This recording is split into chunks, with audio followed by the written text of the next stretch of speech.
कहानी के अंतिम भाग में हम देखते हैं, कोई भी चीज टूटती है तो एक तकलीफ के साथ, रिश्ते और भी अधिक कष्ट से टूटते हैं। लेकिन वह कष्ट इतना भयानक और नारकीय होता है जिसकी कल्पना कठिनाई से ही की जा सकती है। इतने भयानक अपमान और इतनी यातना के बाद शोभन से मेरे रिश्ते का कौन कौन सा कोना बचा था मैं नहीं जानती। हाँ, एक बात मुझे साफ याद है, मरने की इच्छा जाने कहाँ लुप्त हो गई थी। स्वयं मरना पराजय है। देखूं शोभन का पशु बल कैसे मारता है। मार देंगे तो पशुता की सिद्धि पर एक संतुष्ट मुस्कान लेकर ही मरूंगी। रात हो चली है, शोभन लौटते होंगे। मीनल है, इसलिए देर का प्रश्न ही नहीं। लौटने के बाद शायद फिर एक दौर होगा क्षोभ को पशु बल में बदलने का। मुझे कराहती हुई दूसरे पलंग पर छोड़कर वे और मीनल थोड़ी देर लिपटे रहेंगे। गंदगी का वह क्षण आएगा, फिर पसीने पसीने होकर दोनों सो जाएंगे जैसे वहां कुछ भी ना हुआ हो। रात हो चली थी, शोभन आए। वे किसी से बातें कर रहे थे। कोई और भी था पुरुष, उसके पीछे एक व्यक्ति और भी था। बैठक में देर तक वे बैठे, चाय वही चली गई। इसके बाद शोभन अंदर आए। उनके हाथ में एक मोटा कागज था, अदालती स्टैम्प पेपर जिस पर पहले से ही कुछ टाइप किया हुआ था। बोले, इस पर दस्तखत कर दो। लिखे गए शब्द मैंने पढ़े नहीं थे, लेकिन काफी सीमा तक उनकी कल्पना कर सकते थे।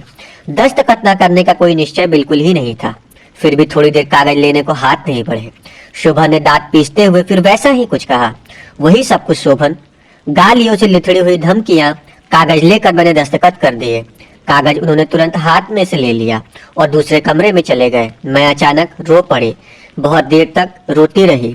तोरू बाहर उदास हो गई थी, बार बार मेरी ओर देखती, न जाने क्या कहने के लिए अपनी नन्ही हथेली से मेरा चेहरा छू देती। मौन रुदन के बीच कभी कभी मन होता था कि चीख और चिल्लाकर खिड़की के नीचे भागती तमाम दुनिया को इकट्ठा कर लो और लोगों से कहूं, लोग देख लो आप क्या कर अपना मसीहा। देख लो यह मानव जिसने मानव मूल्य पर बड़ी बड़ी बातें कही हैं।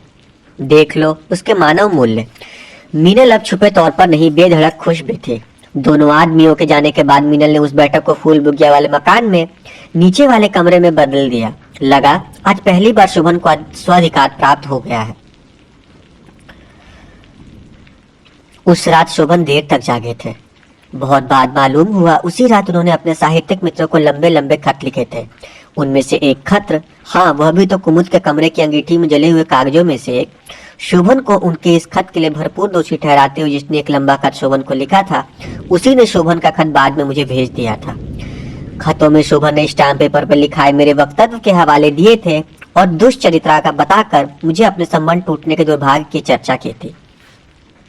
वह सप्ताह घटनाहीन भी था। बस मेरा वहां होना उसके लिए शून्य और मेरे लिए शिला की तरह भारी होता जा रहा था। कुछ भी ना होना, अपमान और शारीरिक यातना तक की अनुपस्थिति कभी कभी अपने जीवित होने तक पर संदेह होने लगता है। और तभी फिर घटनाओं का क्रम आरंभ हो गया। शोभन ऑफिस से लौटे और मुझ पर टूट पड़े। चीखती हुई तोरू को मीनल उठा ले गई और शोभन मुझे पीटते रहे, चीखते रहे। उनके उत्तेजना मिश्रित विक्षिप्त स्वर में तेजी से बोले गए जो संवाद सुनाई दिए थे, उनसे पता चला मेरे कारण उनके साहित्यकार मित्र उनकी निंदा कर रहे हैं। 3 रोज तक यह नया क्रम चलने के बाद एक दिन मालूम हुआ मीनल वापस कलकत्ता जा रही है। वह जाते जाते कह गई कि जब तक यह औरत यहाँ से नहीं जाती वह वापस नहीं आएगी। दूसरे अवसरों की तरह इस बार शोभन उसको कस्बे नहीं दिलाते रहे, मनाते भी नहीं रहे। मीनल चली गई।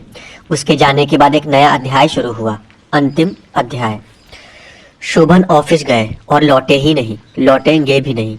फोन पर उन्होंने नौकर से कहला दिया, उसे कह दो जब तक वो वहां है मैं नहीं लौटूंगी। उसकी जहां मर्जी हो वहां चली जाए, किराया भिजवा दूंगा। इस नई धमकी को कैसे लूं? कितनी यातना और छुपी है इस धमकी के पीछे। घटना पर रोऊं, खुश होऊं या निर्वेद? शाम को चपरासी आया और लिफाफा दे गया।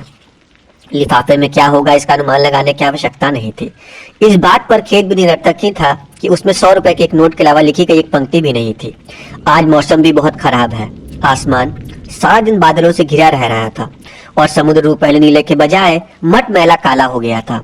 बार बार उफान से बेचैन समुद्र की आवाज बहुत भयावह और आक्रामक लग रही थी। लिफाफा छोड़कर मैं उठी, फिर वही अटैची में गिन गिन कर सामान रखने लगी। फिर कुछ सोचकर एक पेंसिल और कागज ले आई। जो भी गिनी चुनी तोरू की चीजें थी उनकी एक सूची तैयार की। सूची के नीचे हस्ताक्षर किए। नौकर मूड कुतूहल के साथ सब कुछ देखता रहा। स्थिति से अनभिज्ञ था तो वह नहीं था। अटैची घसीट कर खड़ी हुई तो उसने रोक दिया। पहली बार बोला, बीबी जी अटैची मैं पहुंचा दूंगा, आपके लिए टैक्सी लाऊं? बड़े बड़े रेगिस्तान में भटकते हुए आदमी को तपती रेत और झुलसती धूप में अगर एक छोटे से पत्थर का साया भी पांव की 2 उंगलियां छुपाने भर के लिए मिल जाए तो बड़ा अजीब लगता है। उस समय उस नौकर का संबोधन कुछ वैसा ही लगा। स्टेशन आने के बाद बारिश शुरू हो गई। तेज बारिश, तोरू सो गई थी, उसे शॉल से ढक लिया। स्टेशन के बाहर बरामदे तक फुहार आ रही थी। तपते हुए माथे पर वो फुहार महसूस करती हुई मैं सोचने लगी, जाऊं तो कहाँ जाऊं? शोभन की माँ के पास, अपने पिताजी के पास, या कहीं और, या फिर रेल की पटरियों पर। पराजित व्यक्ति संभवतः निर्णय लेने की शक्ति भी खो देता है, या कम से कम पहले के निर्णयों पर टिके रहने योग्य तो बिल्कुल भी नहीं रह जाता। शोभन की माँ के पास लौटने की अब कोई राह नहीं थी। तीसरी किसी जगह के अनुसंधान साधारण काम नहीं था। पिता के पास जाना होता तो उस दिन क्यों कहते कि जैसे भी रखे शोभन के साथ ही रहूंगी। पर इस तरह की अंतिम पराजय के बाद ऐसे निर्णयों पर टिके रहने की शक्ति रह ही कहाँ जाती है। बारिश में भीगती हुई चली गई थी। पिता के घर उतरी तो सब कुछ कहीं खुशकी थी, माँ की आंखों को छोड़कर। जीवन भी तो इसी तरह वहां तक पहुंचा था, एकदम खुश्क। चारों ओर धूल उड़ती हुई, हर कहीं दिशाओं पर छाई गर्द का धुंधलापन। पिता है, माँ है, भाई है, बहन है, तोरू है, फिर भी रेत में भटकने को छोड़ दिए जाने की अनुभूति टूटती नहीं है। किसी ने विशेष कुछ नहीं पूछा, पूछा जाने लायक था ही क्या? सब कुछ मालूम था सबको, फिर भी लगता था प्रश्नों के भयावह चेहरे मुझे घेरे हैं। अब क्या, आगे क्या? शोभन की बहन आई थी एक दिन। उस दिन लगा कि वह प्रश्न मुझसे संबोधित हो, मैं स्वयं भी चाहते थे। बांध कहीं से टूटे तो पहली बार टूटा। शोभन की बहन भी रोती रही, और मैं भी, और माँ भी। एक एक कर मैंने सब कुछ बता दिया उस दिन, लेकिन फिर वही प्रश्न, अब क्या, आगे क्या? जीवन कितना लंबा होता है, और जीवन का इतना लंबा होना कितना डरावना होता है, इसका अनुभव मुझे जल्दी ही होने लगा। लोग जीवन को लंबा करना चाहते हैं, मैं उसे छोटा करना चाहती थी। सुबह बहुत नींद टूट जाती थी। नींद क्या, उसे मूर्छा भी कह लिया जाए तो बुरा ना होगा। उतनी ही सुबह नहा लेना, शरीर पर पानी गिरता तो लगता उसका गिरना कभी बंद ना हो, या गिरता ही जाए और इतना ही गिरे कि अंतर का ताप पिघल जाए। पर वह ताप पानी से कब पिघला है, और इसके बाद ही शुरू हो जाता था पहाड़ सा दुर्दम दुर्लभ दिन। कोई क्या नौकरी की जाए, नौकरी? आनंद साहब की वो घटना साकार हो उठती है।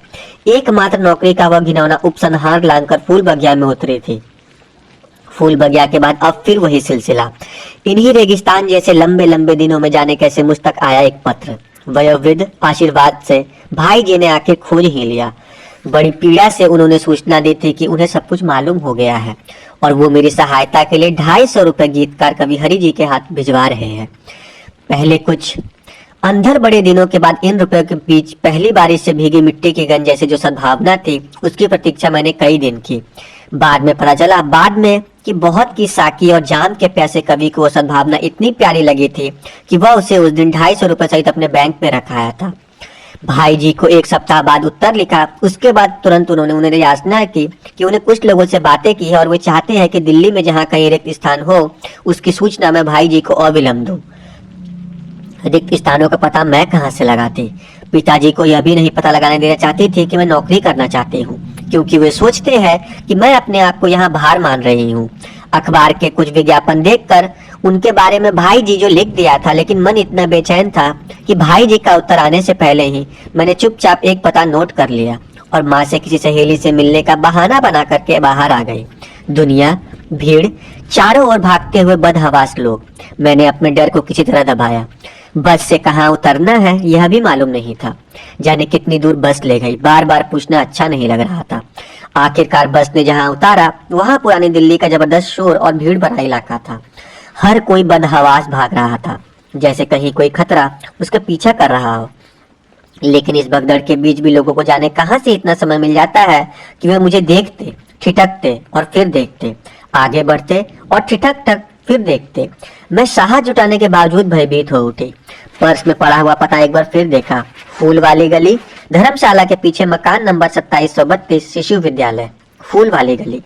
पूछते पूछते और अजनबी निगाहों से टकराते हुए जिस फूल वाली गली में पहुंची थी, वहां फूलों जैसी किसी चीज की कल्पना भी नहीं थी। कठिन समय से 2 व्यक्तियों के साथ एक साथ गुजर जाने सकने लायक गली में ईंटें बिछे रही होगी।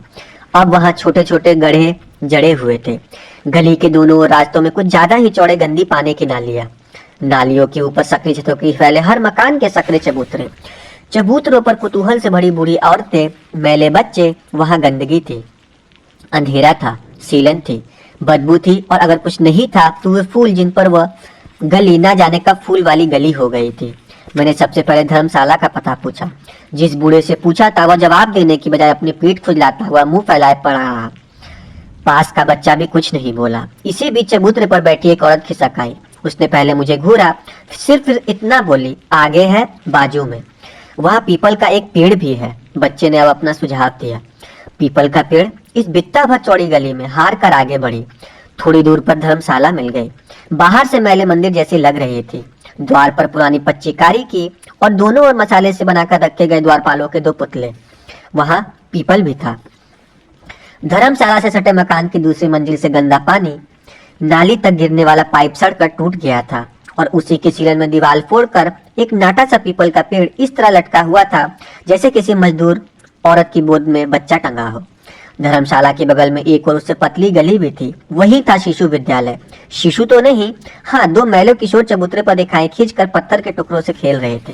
स्कूल यही है? मैंने उनसे पूछा। स्कूल? उनमें से एक ने मुझे फिर घूरा और फिर दूसरे ने भी घूरा। दोबारा खेल में व्यस्त हो गए। इस बीच अंदर से एक अधेड़ आदमी बाहर आया।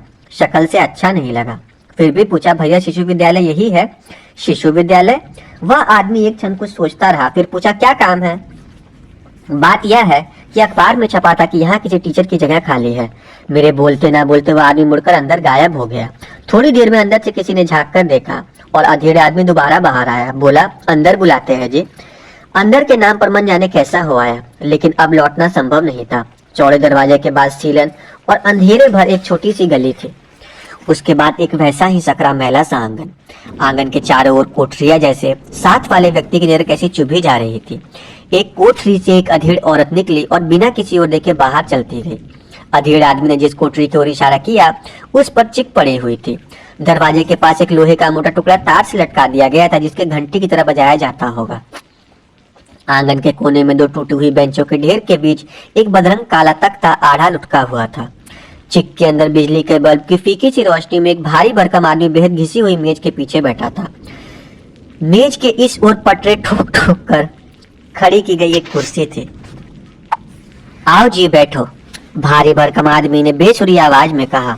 उसकी आवाज बेहद पतली और भोनी थी। वह बोला, मैं इस स्कूल का प्रिंसिपल हूँ। जी बैठो, अभी बच्चों की छुट्टी है। मैंने प्रिंसिपल नाम की उस चीज को नमस्कार किया। मेरे बैठते ही वह बोला, क्या पियोगे जी, चाय या कोका कोला? अरे ओ ए, कोका कोला ला। नहीं, तकलीफ मत करिए। बात यह है कि मेरी बात पूरी होने से पहले ही उसने कहा, चिंता ना करो, बात यह है कि वैकेंसी तो है, हम जरा अच्छी टीचर चाहते हैं। आराम से बैठ जाओ जी। देखो जी, तनख्वाह हम बढ़िया देते हैं, 100 सवा 100 तक देंगे। टीचर अच्छी चाहिए, टीचिंग में डिप्लोमा वगैरह। देखिए, वो डिप्लोमा तो नहीं है, वैसे मैं एमए हूँ। मैंने हिचक कर कहा, कोई बात नहीं, कोई बात नहीं। बात यह है कि हमारा ये स्कूल बड़ा तो है नहीं, मगर जी हम डिसिप्लिन चाहते हैं। पता नहीं कितनी बातें बोलता रहा और बोलता ही गया वह आदमी। बीच बीच में कोका कोका लेके चिल्लाता रहा और फिर बोलने लगता था। उसकी बातों से लग रहा था कि वो नौकरी देने को बिल्कुल तैयार है। पैसे बहुत ही कम थे, लेकिन उस हालत में किसी काम में अपना मन बटाना शायद किसी नौकरी से भी ज्यादा जरूरी हो गया था। पैसे बहुत ही कम थे। स्कूल नाम की जगह अनाकर्षक थी, यह कहना तो उसकी तारीफ होगी, लेकिन उससे कहीं ज्यादा अप्रिय लग रहा था वह भारी भरकम बहुत बोलने वाला बेसुरा आदमी। सच यह है कि अब जल्दी से जल्दी मैं उससे पीछा छुड़ाने के चक्कर में थी।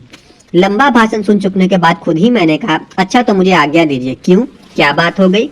वह लगभग बौखला गया। तुम्हें नौकरी नहीं चाहिए? जी नहीं, नौकरी तो चाहिए, मगर देर हो रही है और मुझे घर लौटना है। मैंने कहा, घर की बात करके मैंने गलती ही की। वह घर के बारे में पूछने लग गया, कौन कौन है, शादी हुई या नहीं, पति क्या करते हैं इत्यादि। कठिनाई से मैं वहां उठने पाई। वह आदमी बोला, चलिए मैं बाहर तक छोड़ देता हूँ। नहीं, आप तकलीफ मत कीजिए। नहीं जी, तकलीफ कैसी? मेरा मना करने के बावजूद वह कोका कोला न आने के नाम पर बड़बड़ाता हुआ साथ चल पड़ा। गली तक आकर बोला, तो कल आओ, हमारे मैनेजर साहब भी होंगे इसी टाइम, आओगी ना? गली पार करते करते उसने उस बेसुरी आवाज में अपना आग्रह दोहराया और अचानक मेरी बाह हाथ में लेकर रुका। मेरे शरीर पर जैसे किसी ने एक साथ कई बिच्छू छोड़ दिए हो। न जाने उत्तेजना में मैंने क्या कहा और कैसे उसका हाथ झटका। मैं बाहर आई तो चबूतरे पर बैठे दोनों किशोर विचित्र निगाहों से मुझे घूर रहे थे। स्कूटर स्टार्ट करने की हिम्मत नहीं हुई। जैसे तैसे गिरती पड़ती मेन रोड तक आई। बराबर लग रहा था जैसे वो बेसुरी आवाज वाला आदमी मेरा पीछा कर रहा है। घर आई, बिना किसी को अपनी हालत का पता दिए कमरे में पहुंची और रोई। देर तक रोती रही। रोना सभी ने देखा, सभी चुप। रोने का कारण उन्होंने सहज ही शोभन से जोड़ लिया था, और संभावना भी क्या होती। हर बसी हुई इमारत की अपनी अपनी अलग आवाजें होती हैं। किसी किसी इमारत में घुसते ही वहां की वे परिचित आवाजें आपका स्वागत करती है। गृहस्थी के बर्तन की खनक, लोगों के चलने की आवाजें या किसी के बोलने की आवाजें। कुमुद के यहाँ भी अपनी अलग अलग आवाजें हैं। कुमुद टहल रही है शायद। उसके पांव चप्पल घसीट कर आगे बढ़ते हैं। सर्दी महसूस करते ही मैंने अंगीठी में कोयला और डाल दिया था। कोयला चटकता है। उसकी अपनी आवाज़ है, और इनके अलावा अगर कोई चुपचाप सुने तो उसे कोई सुनाई देगी। मेरे मन की आवाज़, अपने आप में बोलते हुए मन की आवाज़। रात काफ़ी हो गई है, पर नींद नहीं आ रही है। सोचती हूँ जले हुए कागजों में से कोई बाकी बचा हो तो उसे भी उलट पटल कर आगे के हवाले कर दूँ, फिर शायद नींद आ जाए। सुलगते हुए अतीत के भग से जलकर राख हो जाने के बाद शायद नींद आ जाए, या ना ही आए नींद। नई जगह इतनी जल्द मन सहज नहीं हो पाता। अतर सुइया के मकान में पहली बार कहाँ नींद आई थी। फिर बम्बई के उस फ्लैट में खिड़की ही रात भर खांसती रही थी। उसके वापस माँ का घर, वहाँ नींद फिर नहीं आई। और उसके बाद वह हॉस्टल, बाप रे कैसी यातना थी उस जागरण में। छोटे छोटे कमरों में हल्के फुल्के दरवाजों से जाने कितनी तरह की आवाज़ें अंदर आती थी। कोई चीख, कोई गुनगुनाहट, कोई छीन चपट, कोई बर्तन गिरने की आवाज़। अच्छा हुआ हॉस्टल छूट गया। केवल अविवाहित और विधवाओं के लिए जगह थी वहाँ। मैं दोनों में से क्या हूँ। विचित्र स्थिति है। भाई जी का पत्र आया था। सारी बातों पर क्षोभ के साथ उन्होंने सूचना दे दी कि वे मेरे भरण पोषण के लिए शोभन को मजबूर करने की कोशिश करेंगे। कैसा भरण पोषण? जो रिश्तों की खुली छांव में छिन गया, वह क्या कानून की कोठरी में दोबारा मिलेगा?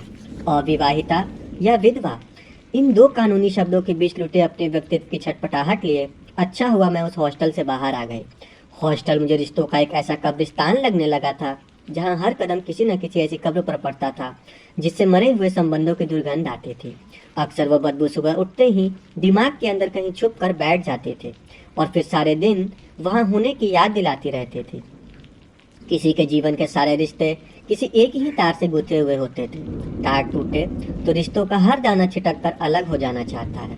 नींद नहीं आ रही है, लेकिन आंखें पूरी तरह खुली भी नहीं है।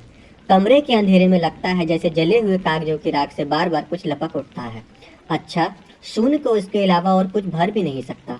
काफी दिनों के बाद कुछ ऐसा लगता है जैसे मोतियों की टूटी हुई माला के धागे में एक दाना और बच गया हो। तोरू आज वह मेरे पास नहीं है। बस वही एक ऐसा संबंध है जो माला का बिखर जाने के बाद भी इस धागे में अटका हुआ है। तोरू शोभन के पास चली गई। अपनी बेबसी नहीं बल्कि प्रतिशोध की पहली प्रत्यान के रूप में मैं उसे शोभन के पास छोड़ आई। वह वहाँ है, इसलिए मेरे उस अधिकार की पहचान भी वहाँ है जो निरंतर शोभन के अंदर एक आदमी को खोजती रहेगी और उसे वहाँ ना पाकर शायद मुझे बता सकेगी। कमरे के इस नराकार अंधेरे में एक बहुत छोटी बात मुझे याद आ रही है। तोरू को धोने के बाद जब पहली बार नितांत अकेली होकर मैं उस घर से लौटने लगी थी तो मुझसे एक वाक्य अचानक टकरा गया था। शोभन ने ही किसी न किसी को सुनाकर भी सुनाते हुए कहा था, देखता हूँ कैसे रहती है। बात सीधे नहीं कही गई थी, लेकिन क्योंकि उस बात के स्वामी का आत्मविश्वास स्वयं उसके पास नहीं था। मरणांतक यातना झेलता हुआ संज्ञाशून्य मेरा मन कुछ देर को स्तब्ध रह गया था, लेकिन उसके बाद उसी बहुत छोटे से मन के वाक्य से एक हरा हरा पौधा उग आया था और वह आज भी मेरे साथ है। मानवीय संबंध टूट जाते हैं, वे टूट गए। उनके साथ जितना टूटना था मैं भी टूटी और बिखरी। कई बरस के अंतराल के बाद अचानक जब इस मोड़ पर पहुंची तो बेतरह टूट चुकी। इन दीवारों पर वह अपना नितांत हरा पौधा मेरे साथ हो लिया।